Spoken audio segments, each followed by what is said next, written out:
Thanks, Jerry, and hi, everybody.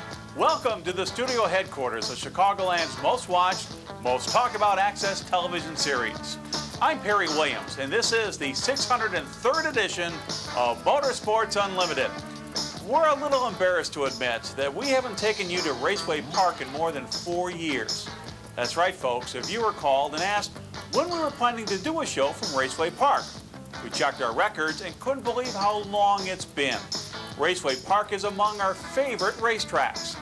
It features a 1/5 mile semi-banked paved oval, offering a unique opportunity for racing fans to be really close to the action at this intimate facility. With apologies to everyone for taking so long, let's join Bill and the girls in Blue Island, Illinois, and find out what's happening at Raceway Park, beginning with the late model point leader. Raceway Park is the oldest motorsport facility in the Chicagoland area, having opened their doors in 1938. Now, it is true, someone is going to argue that Santa Fe Speedway was around at the turn of the century, and that is true, except Santa Fe Speedway was a horse race track originally and was not a motorsport facility until 1953. Raceway Park was opened as a motorsport facility in 1938 and has been in continuous use ever since 1938, and it is our oldest motorsport facility in the Chicagoland area. In addition to that, it's the only motorsport facility in the Chicagoland area that can be reached by public transportation. If you were to look, this is north from here, and Chuck, don't try, but if you were to look north about 2 miles, you would see the southern border of Chicago. So that's where Raceway Park, we're in Blue Island, Illinois. It's the southern suburb of Chicago and only about 2 miles from the border of Chicago. Now, hopefully I've said enough about Raceway Park, because that's not what we're out here to talk about. Of course, the audience has already seen this great number 42 car, and anybody that's been coming to Raceway Park all year long already knows this fellow, but I'm going to have him introduce himself, and you are. Gary Raven from hometown Illinois. And you are the point leader here, and as I understand it, done deal for the season. You're the point champion. I hope. Well, I know you don't want to count your chickens before they hatch, but everybody says it, and I understand you're having a great season down here. Yeah, we're having a real good season. Richie bought a real good car for us to drive, and we're doing real good. Well, let me get everybody that's involved here, let me get them introduced, and I'm going to come back to you and talk to you a little bit about the car technically. First of all, you are. I'm Rich Halligan. And your role? I'm the car owner right now. Where are you from? I'm from Burbank, Illinois. Well, we have an important question for you. We want more guys like you out here owning these vehicles so we can give talented youngsters a chance. What provokes you to be a car owner? I used to be a driver. In fact, I've been involved in racing for 46 years. No way to get out, is there? No way to get out. And would you even want to? Nope. No way. Well, you got to be pretty proud of this guy. It looks like he's got the point championship sewed up. We had the point championship in 96, 97.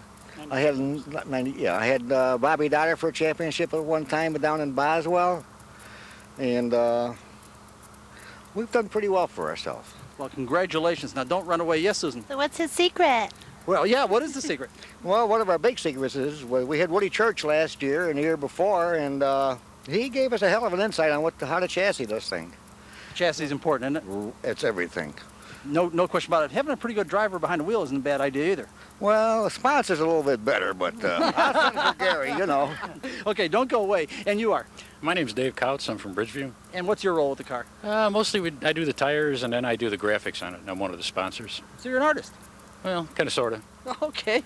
And you are? Larry Brevitz. And where are you from? Oak Lawn, Illinois. And your role with the car? I just help out wherever they need me. Boy, don't say just. That's really important. We can't do it. Can we do it without these guys? No, you better believe it. And you are? Bill Kraft. And where are you from? Illinois. Bridgeview? Yes. And what's your role with the car? Basically jacket, tires, and keep it as clean as it is now. Boy, I want this guy for my van, that's for sure.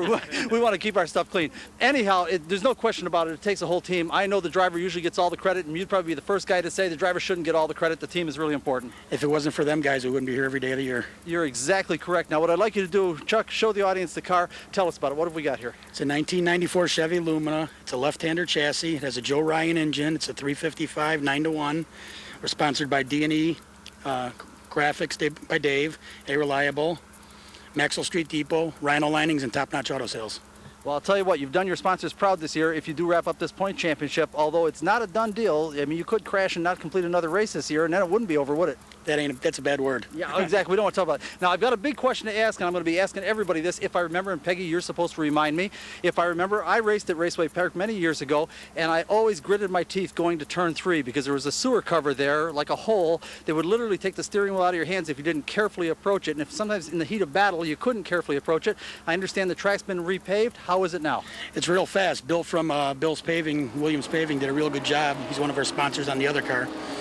Well, I'll tell you something. I would imagine all the drivers, I liked this track a lot when I ran down here, and the only flaw I ever saw was that turn 3 hole. And if that problem is solved, it's got to be a quick racetrack to run. It's a lot faster than last year. We used to aim to miss all the holes. Exactly. So it must be pretty slick out there. I remember talking a long time ago to Mike White. Mike White is this track has so many alumni that have gone on to great things. I mean, Davey Weltmeyer. I'm not going to get started, but yeah, because I'm going to forget somebody. Bobby Dowd. There's so many there. But I used to ask him about how you pass at this track because it's very difficult. It's a small track. These are big cars, and how do you pass here? He says, well, all you do is you kind of go in a little high, then come down low coming out, and I can drive the guy out to the outside the straightaway when you do it. And I said to him, I said, yeah, Mike, but the other guy knows you're going to do that. And he looks at me with this steely-eyed stare, and at the time he was about 19, he says, well, if you do it right, they're not going to have anything to say about it. Do you agree with that? Yeah, the hardest place to pass is off of turn 2, but if you usually pass, you make it off of turn 4 coming to the finish line. That's the best place? Yeah. Well, I'll tell you something. If you guys have anything you'd like to say about your team, now is the time. I know these guys are all real happy and real proud. These guys are they're on the point leader team. How much better could it be? Late model division, the premier division, point leaders. Couldn't be much better. Anything we haven't said that we should say? No, not that I know of. Okay. Can't do it without Rich and Gary. They're the main operation. Okay, and? Yeah, just thanks to Rich for giving us a chance to work on a good car. Boy, everybody's appreciative. Right, and I don't have a good ride home every night we win because my kid's running third in points, Kirk Harden.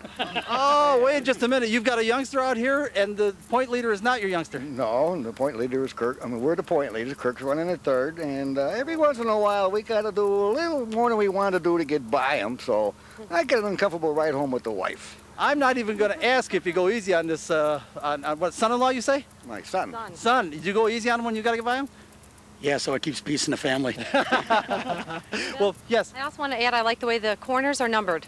I've never seen that before, and we were talking about that before we started taping. Yeah, real quick, let's just point that out for a minute. Chuck, I don't know if you can see it down there. There's turn 3. They've actually they've always done that at Raceway Park, at least as long as I can remember. Each one of the corners, a lot of people aren't aware that an oval track, those of us that race, call it 4 corners. You've got turn 1, turn 2, turn 3, and turn 4. And Raceway Park is the only place I know that actually numbers them, and I think that's a help to the fan. I think you're right, especially a new enthusiast. I think some of these drivers have a lapse of memory, so it helps a lot. Well, here's a guy that ought to know. Anyhow, listen, I want to wish you guys, we got a lot of people who want to talk to you here tonight. I want to wish you guys the best of luck. Chuck, once again, pull the camera shot wide so we can see the team here, and I hope a piece of the car. I want to wish these guys the best of luck tonight. They've obviously had a great season, and we're going to talk to some other folks that haven't given up yet.